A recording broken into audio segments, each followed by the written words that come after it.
जय गुरुदेव, जय जय गुरुदेव, जय जय गुरुदेव, जय जय गुरुदेव।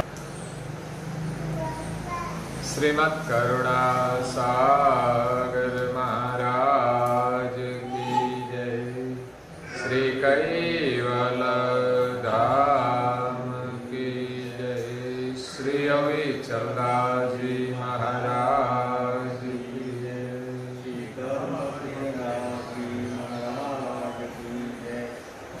सत्केवल सारे, सत्केवल सारे, सत्केवल सारे। परम गुरु श्रीमद् करुणा सागर महाराज श्री रचित पंचम स्वसम वेद यानी पंचम सूक्ष्म वेद निजपति परम प्रभाव स्कंद है चौथा और चौपाई नंबर है 34।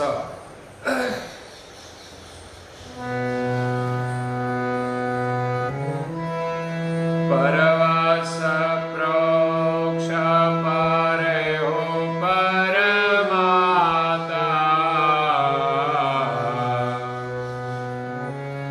अहंग मम कहत बरनयत याता विषयानंद भय हो भव भावे निज लक्ष्य तदे भजे हुए जड़दावी।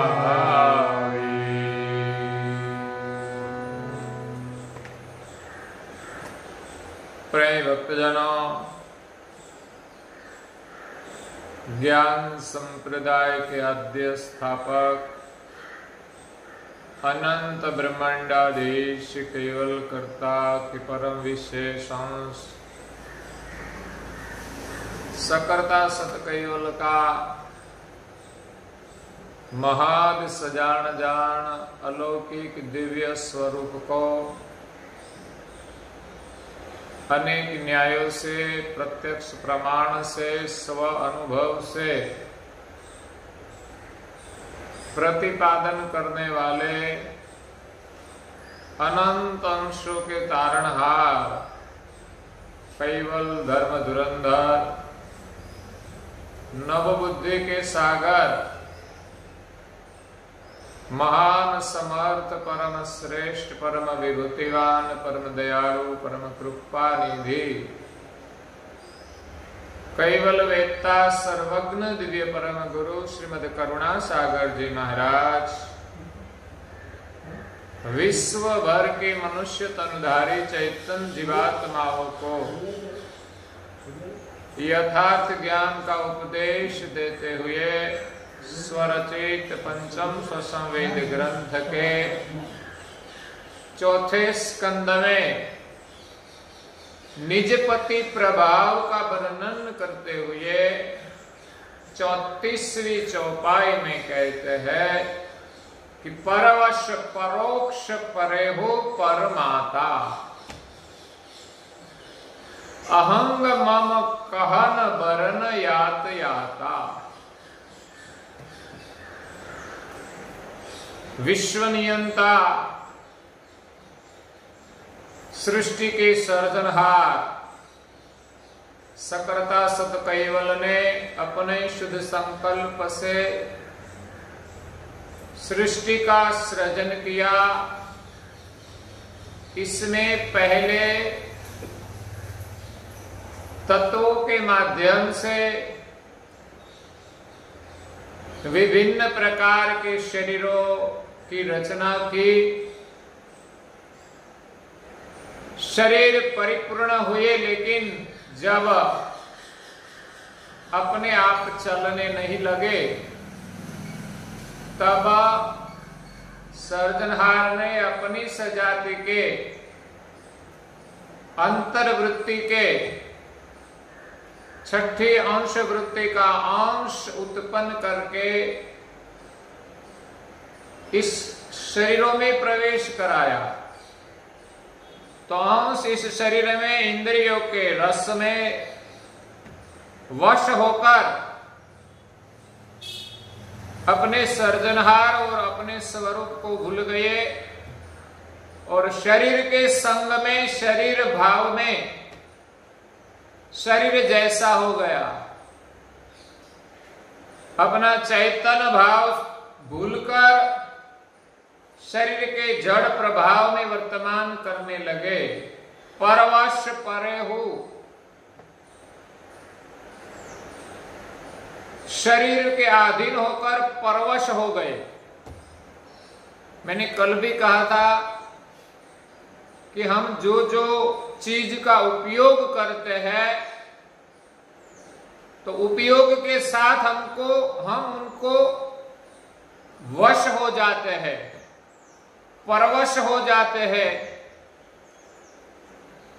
कि उनके बिना हमें चलता ही नहीं। जैसे आजकल लोग व्यसन के वश होकर परवश हो जाते हैं, पराधीन हो जाते हैं। हमें सबके साथ रहना है,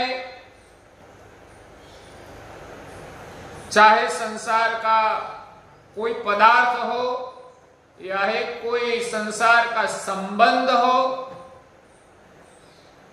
चाहे कोई हमारी जरूरियात की वस्तुएं है, उनके वश हम नहीं होना चाहिए कि उनके अधीन रहकर हमें मजबूरी से कुछ करना पड़े। तो ये अंश इस शरीर में शरीर के वश हो गए तो शरीर की प्रकृति के अधीन अंश वर्तमान करते हैं।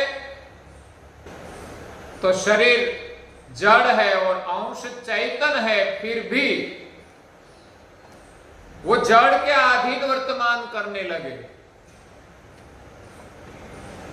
और शरीर के संग से जड़ प्रभाव में अपने को भूलकर वो खुद को क्या कहते हैं, अहंग मम कहन, सभी शरीर में रहने वाले अंश अपने को शरीर ही मानते हैं और शरीर के प्रभाव और स्वभाव में ही वर्तमान करते हैं। कुत्ता का स्वभाव है भौंकना, काटना, झगड़ा करना अकारण, तो ऐसे ही वर्तमान करते हैं। ऐसे सभी प्राणी, पशु पंछी का जो प्रकृति स्वभाव है, वहां अंश खुद को जानते नहीं, शरीर के प्रभाव में उनके वश होकर वर्तमान करते हैं। और मनुष्य के अंदर जो अंश है वो भी शरीर के वश होकर मैं सर्जनहार का चैतन्य अंश हूं, वो स्मृति भूल गए, ये व्यवहार भूल गया। सबके साथ हमें हिलमिल के रहना चाहिए। क्यों? कि जैसे हम परिवार में एक माँ बाप के संतान सब साथ में रहते हैं, तो एक माँ बाप के जितने संतान हैं वो भाई बहन होते हैं, तो उनके साथ आपस में एक दूसरे के प्रति कितना प्रेम होता है। इसी प्रकार हम सर्जनहार के अंश है, इस भावना से हमें सभी मनुष्य के साथ आत्मीय भावना का आचरण करना चाहिए। लेकिन हम तो शरीर के अधीन होकर अपने को शरीर मानने लगे। तो हम मानते हैं कि बस इतना ही मेरा परिवार है, इतने ही मेरे सगे संबंधी है और मेरी यही वर्ण है, मेरी यही गिनाती है। अंश इसमें बंध गया। हाँ, शरीर की कोई जाति है ही, लेकिन इसमें रहने वाला अंश की कोई जाति नहीं है। वो न स्त्री है न पुरुष है, अंश में कोई लिंग भेद नहीं है।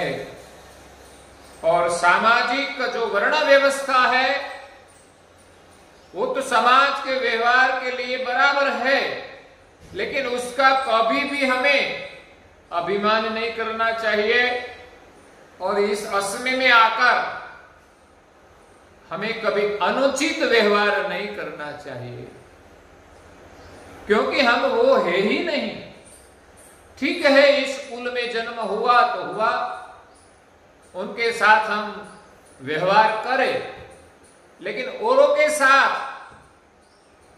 हम भेदभाव न रखें। शायद नीच वर्ण में हो या उच्च वर्ण में, किसी के प्रति भेदभाव होना नहीं चाहिए, ज्ञाति भेद होना नहीं चाहिए, सबके प्रति प्रेम रखना चाहिए।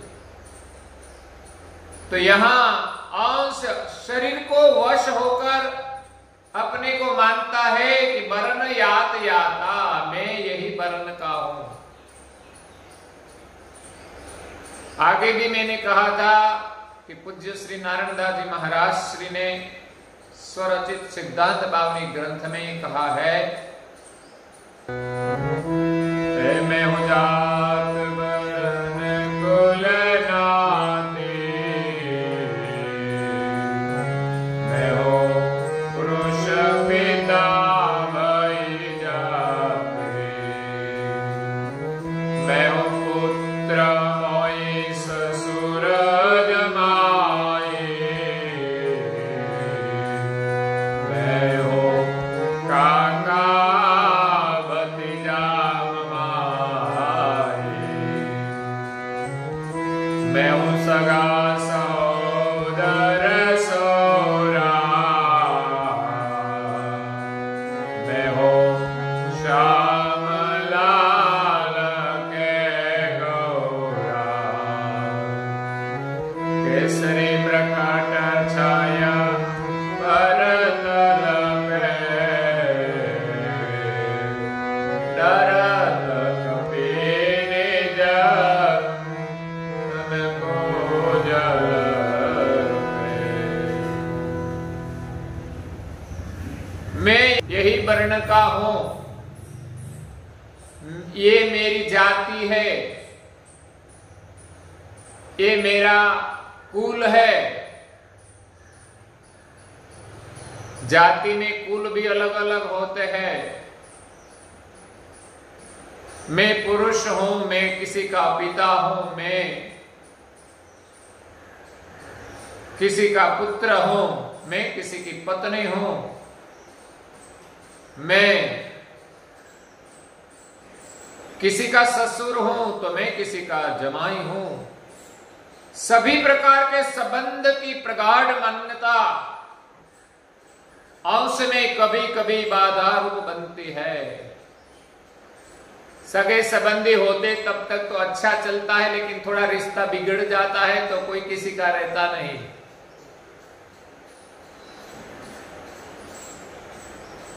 और एक दूसरे के संबंधी एक दूसरे के दुश्मन हो जाते हैं, लड़ाई झगड़ा करने लगते हैं, इनसे भी संतोष नहीं होते तो कोर्ट में चले जाते हैं। कहते थे ना कि मैं मेरा ये है वो है, कहां गया वो सब? वो तो ठीक है, संसार के व्यवहार में वो सब कुछ रहने वाला नहीं है। वो हमारे सगे संबंधी थोड़े समय के लिए है, परमानेंट नहीं है, सदैव नहीं है। सदैव के लिए हम है, वो सर्जनहार का अंश है, चाहे मनुष्य में हो, चाहे प्राणी में हो, चाहे पंछी में हो, चाहे पेड़ पौधे में हो, वो हम कभी नहीं मिटते। अगर इस स्मृति से हम परमेश्वर का सुमिरन करें तो हमें संसार में भटकना नहीं पड़ेगा और जीवन में कभी दुखी नहीं होना पड़ेगा। शरीर के प्रभाव में ही हम ज्यादा दुखी है। हमारा लड़का बीमार होता है तो हम दुखी, पड़ोसी का लड़का बीमार हो तो हमें दुख नहीं है। यही हमारा दुख का कारण है। शायद हम पड़ोसी के प्रति भी इतना दुख व्यक्त करें कि पड़ोसी का लड़का बहुत बीमार है, क्या किया जाए, क्या मदद किया जाए, तो शायद हमारा लड़का भी कभी बीमार न हो। और हमारा लड़का जब बीमार हो तब पड़ोसी को भी दुख होगा, वो भी हमें मदद करेगा, वो भी हमारा दुख में सहभागी बनेगा, तो हमारा दुख कम हो जाएगा। कभी कभी परमार्थ भाव की भावना इतनी प्रबल होती है कि संसार की समस्याओं उसके सामने टिक नहीं पाती। इसलिए हमारे जीवन में ये जो अज्ञान लागू हुआ है कि मैं इस वर्ण का हूं, ये सब भूलकर हम सर्जनहार के एक अंश है, लेकिन वो अज्ञान के कारण ये सभी अंश मनुष्य के शरीर में सर्जनहार ने कुछ ज्ञान दिया है। प्राणी पशु पंखी को तो कुछ पता नहीं, लेकिन मनुष्य के अंदर सर्जनहार ने धर्म की लक्षणाएं रखी है। फिर वे अंश इस प्रकृति के शरीर के अधीन होकर विषयानंद भयेहु भव भावी, भव के भाव जो है विषयों का आनंद, वो उनको अच्छा लगता है। भावी का मतलब हमें अच्छा लगता है। जब खाना अच्छा होता है तो हम कहते हैं हमें बहुत भावता है, मतलब अच्छा लगता है। जिसमें हमारा भाव हो वो भावी है। तो संसार के सभी प्रकार के विषय के हम भावी हो गए। सबको हम अच्छा लगता है। निज लक्ष्य तजी, हमारे जीवन का जो निज लक्ष्य था वो तो छोड़ दिया, वो तो भूल गए। भजी हुए जड़ दावी, और हम जड़ शरीर के संग से जड़ पदार्थों का ही चितवन करते हैं और कई प्रकार के हम दावे रखते हैं। ये मेरा है, ये दावा चलने वाला नहीं है। संसार में लड़ाई झगड़ा होता है तो दावा करता है ये मेरा अधिकार है, ये मेरा है, लेकिन जड़ के संग जो हमने दावा किया है वो सब सच नहीं है। विषयों के आनंद में ये अंश अपने को भूल गया है। निज लक्ष्य तजी, मनुष्य जीवन का लक्ष्य था कि परमेश्वर का भजन करना। संसार में जो संबंध है उसका भी निभाव करके, परिवार का पोषण करके हम सबके साथ परमेश्वर का भजन करें। परमेश्वर का भजन करने का मतलब हम जीवन में धर्म के साथ जीवन जिए, हमारी संस्कृति के साथ जीवन जिए, घर में माता पिता और वडीलों का आदर सम्मान करें, यही हमारी संस्कृति है। लेकिन आज वर्तमान समय में आधुनिक फैशनों में इतने लोग प्रभाव में वर्तमान करते हैं कि कई परिवार में संस्कृति भूल गए हैं। संबंधों का जो भाव प्रेम है वो सब भूल गए हैं। और मुख्य कर्तव्य, भगवान ने हमें मनुष्य बनाया है तो जिस सर्जनहार ने हमें सब कुछ दिया है उनका सुमिरन करना चाहिए, और हमारे ऋषि मुनियों ने जो हमें आज्ञाएं दी है उस पथ पर चलना चाहिए। लेकिन अंश वो अपना चैतन्य भाव छोड़कर, निज लक्ष्य को भूलकर जड़ के दावे में ही घूमता रहता है। संसार की जड़ चीज वस्तु जो है, संसार के जो जड़ पदार्थ है, उनके पीछे दौड़ता रहता है।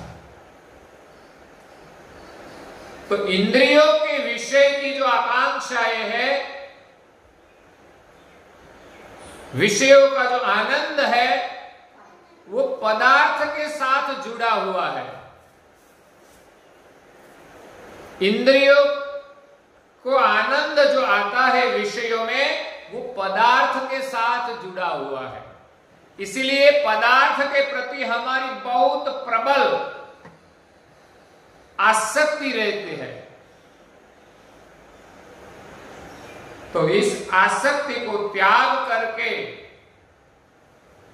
हम चैतन्य स्वरूप में विचरण करें, चैतन्य स्वरूप का चिंतन करें। जड़ पदार्थों के साथ हमारी जो भावना है, इसमें विभिन्न प्रकार के स्थूल शरीरों के प्रति हमारा आकर्षण रहता है। पंच इंद्रिय की पंच जो विषय है, पांच ज्ञान इंद्रियों का जो पांच विषय है, उनका आकर्षण पदार्थ के प्रति होता है। इसमें विभिन्न प्रकार के जो मनुष्य के शरीर है, रूप रंग वाले, उनको देखकर मोह उत्पन्न होता है, दोष होता है, और मोह के दोष के कारण ये अंश काम रूप अग्नि में जलते हैं।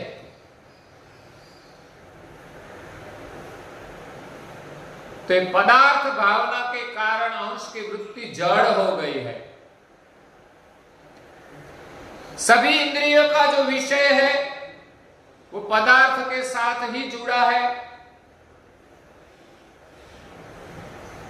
हम कान से श्रवण करते हैं तो वो भी पदार्थ की ही बातें होती है, पदार्थ के प्रति आकर्षण पैदा करने वाली होती है, एक दूसरे के प्रति राग द्वेष बढ़ाने वाली होती है। सुगंध के जो पदार्थ है, सुगंधी का जो आकर्षण है, वो भी पदार्थ के साथ जुड़ा हुआ है। खाने पीने की चीज वस्तु है, वस्तु के साथ हमारा लगाव रहता है।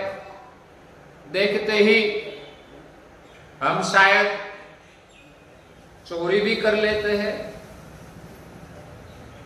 स्पर्श के लिए भी संसार के रूप रंग के पदार्थ ही है।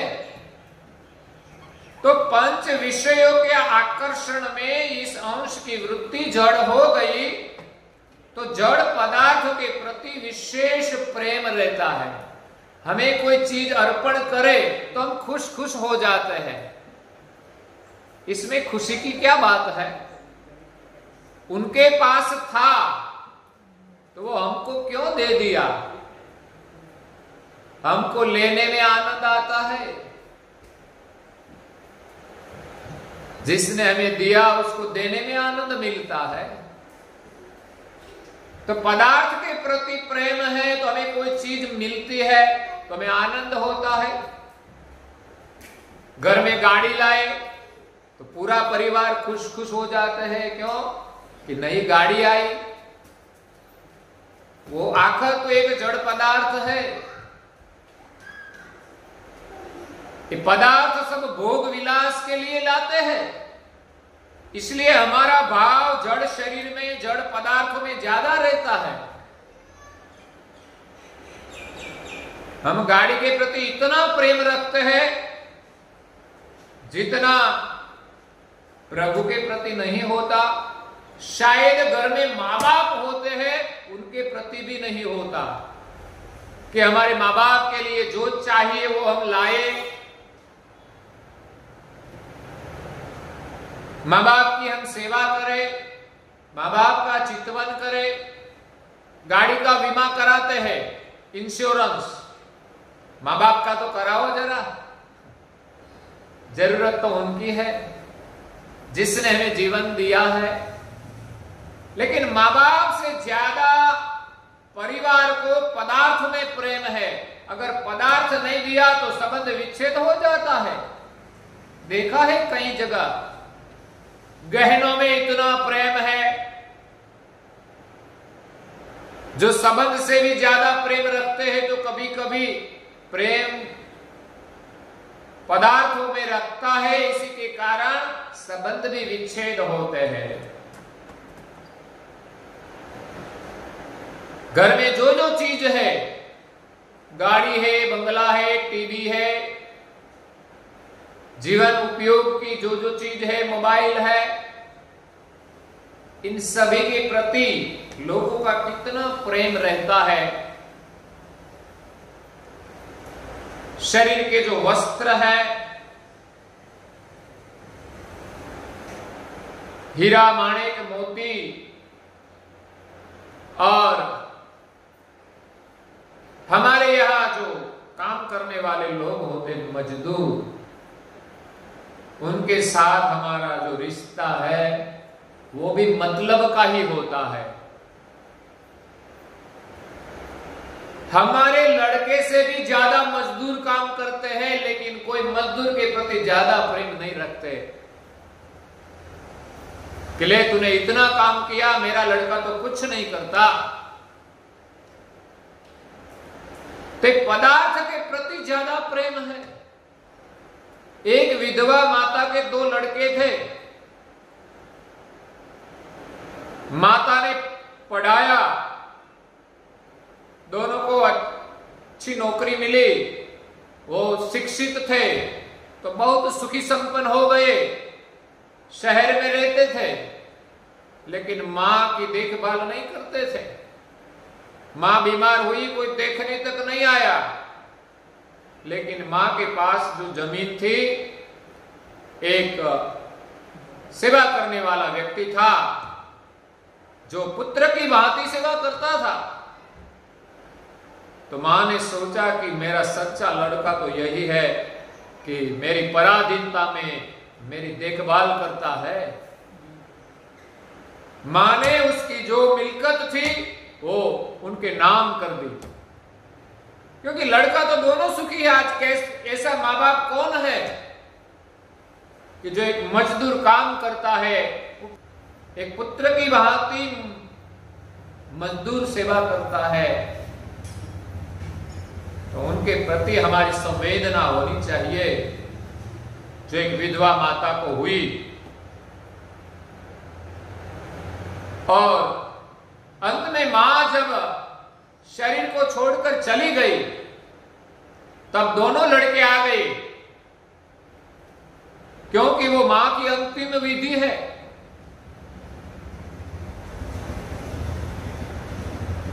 तो अंतिम विधि में 12 दिन गए, 13वां दिन विधि संपन्न हो गई। बाद में कहते हैं कि अब हमारा जो हिसाब है वो हम कर ले। कौन सा हिसाब? मां तो चली गई, गांव के सरपंच आए थे, एक वकील भी आए थे।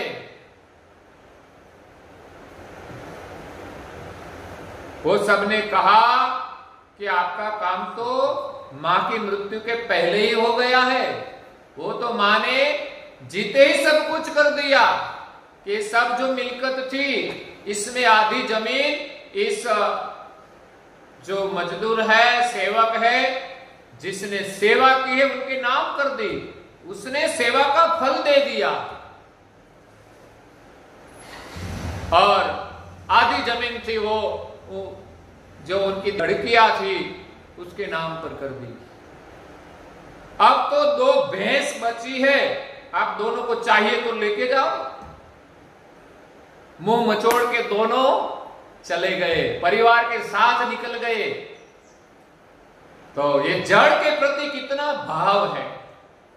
और जब मनुष्य का जड़ के प्रति भाव होता है तब जड़ पदार्थों के लिए ही जीता है। और काम करने में न्याय अन्याय भी होता है, नीति अनीति भी होती है। कुछ काम नीति से होता है तो कभी कभी अनीति भी कर लेते हैं। विद्युत पावर नियम से मिले तो नियम से तो वपराश करते हैं, लेकिन मुफ्त में मिले तो मुफ्त में भी उनका उपयोग कर लेते हैं। तो नीति अनीति का भी विचार नहीं करते और सभी जो पदार्थ मिलते हैं उनके प्रति लोभ ज्यादा रहता है। और जब लोभ रहता है तो वो चीज वस्तु का सन्मार्ग में उपयोग नहीं कर पाते और सही मार्ग में खर्च करने के लिए संकोच होता है कि ये मेरा पैसा का खर्च न हो जाए। ऐसे तो जहां अच्छा कार्य होता है वहां अपने धन का उपयोग करने की उदारता होनी चाहिए। पदार्थ में जो ज्यादा मोह है वो खर्च नहीं कर पाते। ऐसी वृत्ति के कारण उनके घर कभी कोई साधु संत आए तो उनका सम्मान भी नहीं कर सकते, उनकी सेवा भी नहीं कर सकते। वो सिर्फ ही सिर्फ पदार्थ का ही आग्रही होकर सब चीज, गहने, प्राणी, पशु, गाड़ी, बंगला, इस सब रजोगुण के भोग में ही उपयोग करते हैं, विलास ही करते हैं। इसलिए जितने भी हमारी दृष्टि से देखते हैं वो सब पदार्थ का उपयोग जब करना हो तब विवेक से करना चाहिए, नीति से करना चाहिए, सहज रूप से करना चाहिए। लेकिन पदार्थ के संग से अंश की वृत्ति पदार्थमय हो गई है। 5 प्रकार के विषयों का भोग करते हैं तो विषयानंद भयऊ भव भावी। इस 5 प्रकार के विषयों के आनंद में, भव के भाव में निज लक्ष्य को छोड़कर जड़ दाव से वो जीवन वर्तमान करते हैं जहां सुख है ही नहीं। पदार्थ आया तो थोड़ी खुशी है, लेकिन जाया तो दुखी दुखी हो जाएंगे। उतना ही नहीं, हमारे पास नहीं है उनका ज्यादा दुख है, दूसरों के पास है उनका होता है। दूसरे के पास है, मेरे पास नहीं है। तो इसी प्रकार में लोग दुखी दुखी रहते हैं। जड़ पदार्थों से मनुष्य कभी पूर्ण सुखी नहीं हो सकता। जब सुखी होना है तो ये जड़ प्रभाव से मुक्त होकर इन सभी हमारा जो खजाना है वो सबके लिए हो। हमारे लिए जितना चाहिए उतना तो परमेश्वर हमें देगा, वो विश्वास होना चाहिए। जब हम औरों के लिए जीते हैं तब हमारे लिए चिंता करनी ही नहीं पड़ती। महात्मा गांधी जी ने अपना जीवन औरों के लिए खपा दिया तो उनको जो चाहिए वो तो मिलता ही था। आज साधु संत भी औरों के लिए जीता है तो उनके खुद के लिए जो चाहिए उनको चिंता नहीं रहती। नहीं मकान की चिंता है, नहीं खाने की चिंता है, न कपड़े की चिंता है। जरूरियात तो उतनी ही है, रोटी कपड़ा और मकान, बाकी तो सब दिखावा करता है। जड़ के प्रभाव में सारी दुनिया जड़वत वर्तमान करती है इन जड़ वस्तु के कारण ही घर में कलेश होता है। मुझे ये चाहिए, मुझे वो चाहिए, ये मेरा है, ये तेरा है। तो जड़ के प्रभाव में अंश की क्या स्थिति हुई पंच विषयों के रस में, उनका वर्णन दिव्य परम गुरु जी आगे करते हैं, हम कल सुनेंगे। और आज के प्रवचन को यहाँ विराम देते हैं। श्रीमद् करुणा सागर महाराज की जय, कैवल धाम की जय, अविचला जी महाराज की जय।